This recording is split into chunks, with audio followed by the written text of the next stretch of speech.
Assalamualaikum. Kami satu family ada ni.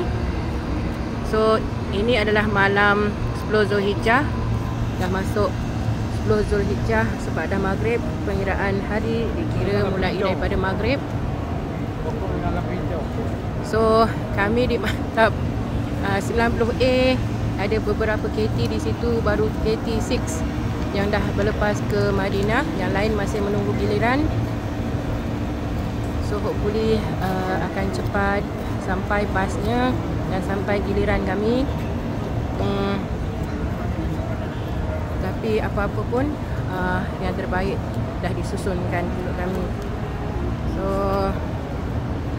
ramai jemaah yang masih solat lagi, solat jamak takdim tamam ya, sebab dia bukan berkenaan dengan musafir saja, tapi kerana kesukaran air kat sini especially kan. Tandasnya terhad sangat, tapi ramai orang, ramai jemaah yang memerlukan servis tu. Okey, so kalau tak silap ini center tabung haji, kalau tak silap ya, ataupun another, this one should be the one lah. So ramai petugas tabung haji masih di situ.